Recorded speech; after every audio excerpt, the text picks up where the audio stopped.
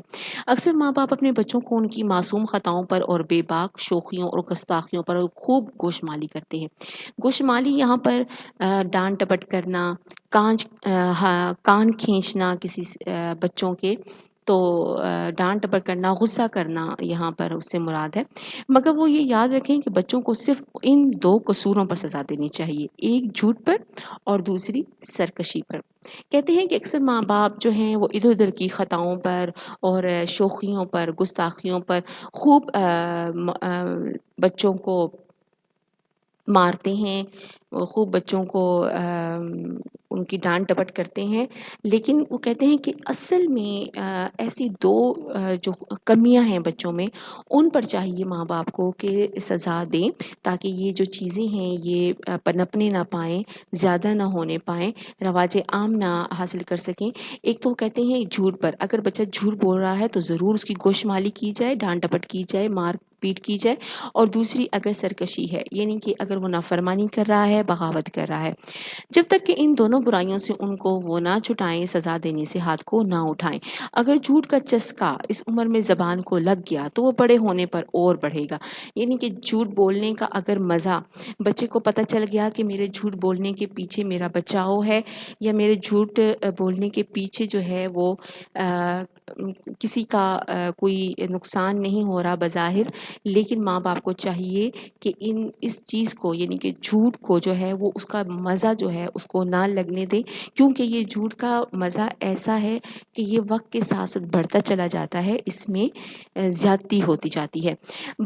بعض بھلے مانسوں کو ہم دیکھتے ہیں کہ جھوٹ بولنے سننے کی بیماری ان کے پیچھے لگی ہوتی ہے، اپنے تشخص و تعالیٰ کی داستانیں نثر میں ایسی ہی گھڑا کرتے ہیں جیسے کوئی شاعر اشعار میں جھوٹا مضمون گانٹتا ہے۔ اگر یہ عیب ان میں نہ ہو تو پھر ان کے بے عیب ہونے میں کچھ شبہ نہیں رہتا۔ وہ کہتے ہیں کہ بعض شریف النفس لوگ بھی ہم دیکھتے ہیں کہ جھوٹ بولنے کی بیماری میں مبتلا نظر آتے ہیں، اور اپنی پہچان اور اپنی تعالیٰ کہتے ہیں اپنی بڑائی بیان کرنا، اپنی خوبیاں بیان کرنا، تو وہ اس صورت میں ایسی داستانیں جو ہیں اپنی باتوں میں گھڑ لیتے ہیں کہ جیسے کہ ہم دیکھتے ہیں کہ کوئی شاعر جو ہے اپنے اشعار میں ایسے ہی جو ہے وہ مضمون بیان کرتا ہے جس پر کبھی بھی حقیقت کا اطلاق نہیں ہوتا، مبالغہ آرائی ہوتی ہے، جھوٹ ہوتا ہے۔ اگر یہ عیب ان میں نہ ہو تو پھر ان کے بے عیب ہونے میں کچھ شبہ نہیں رہتا، یعنی کہ وہ اتنے بھلے مانس شریف ہوتے ہیں کہ صرف ان میں بس یہی عیب ہوتا ہے کہ وہ اپنی باتوں میں اپنی بڑائی، اپنی پہچان کے لیے جو ہے جھوٹ پر جھوٹ بولے چلے جاتے ہیں۔ بعض آدمی ایسے ہوتے ہیں کہ وہ کبھی جھوٹ نہیں بولتے، مگر ہاں وہاں جہاں ان کو کچھ فائدہ ہو۔ یہ بات زیادہ تر دکانداروں اور اہل پیشہ میں ہم دیکھتے ہیں کہ وہ سب طرح بھلے مانس ہوتے ہیں مگر اپنے پیشے میں اپنے فائدے کے لیے جھوٹ بولتے ہیں۔ مثلا دکاندار چیزوں کا بھاؤ جھوٹا بتلاتے ہیں، وکلاء مقدمات جھوٹے لڑتے ہیں۔ ایسے جھوٹ کو نہ وہ خود بولنے والے برا جانتے ہیں، نہ اس کو لوگ برا سمجھتے ہیں۔ کہتے ہیں کہ بعض ایسے بھی لوگ ہوتے ہیں کہ کبھی جھوٹ نہیں بولتے ذاتی طور پر، لیکن بعض ان کے کاروبار، بعض اس کے پیشے شعبے ایسے ہوتے ہیں کہ وہ ان میں جھوٹ بول دیتے ہیں، جیسے دکاندار چیزوں کا بھاؤ تاؤ بتاتے ہیں، اکثر چیزوں کا قیمت خرید جو ہے ہوتی ہے ان کی وہ غلط بتاتے ہیں، کیونکہ ان کا جو ہے وہ بیچنے کا جو وہ ہے وہ زیادہ جو ہے منافع ان کو حاصل ہو سکے۔ اور پھر اسی طرح جو وکلاء ہیں وہ جب اپنا کوئی مقدمہ لڑتے ہیں تو اس میں بھی آمیزش کرتے ہیں جھوٹ کی، اور اس کو وہ بالکل بھی جو ہے وہ برا نہیں جانتے۔ ہمارے پاس مذکورہ جو مضمون ہے وہ مولوی ذکاء اللہ کی کا تحریر کردہ تصنیف جو ہے، ان کی جو تحریر کردہ محاسن الاخلاق سے اقتباس تھا۔ مصنف کی چند اور تصانیف دیکھ لیتے ہیں۔ مکارم الاخلاق ان کی تصنیف ہے، محاسن الاخلاق جسے اقتباس ہم نے ابھی پڑھا ہے، جھوٹے آدمی، اور کرزن نامہ ان کی تصانیف ہیں۔ کرتی ہوں کہ گھر میں بھی آپ سب اپنا مطالعہ جاری رکھے ہوئے ہوں گے، اور پھر دوبارہ وہی بات کروں گی کہ جب بھی آپ مطالعہ اپنا گھر میں جاری رکھیں تو ساتھ اردو لغت کا استعمال کریں، تاکہ آپ کے پاس نئے الفاظ کو جاننے سمجھنے کے لیے بھی آسانی ہو، اور نئے الفاظ کے معنی و مطالب تک بھی آپ رسائی حاصل کر سکیں۔ شکریہ۔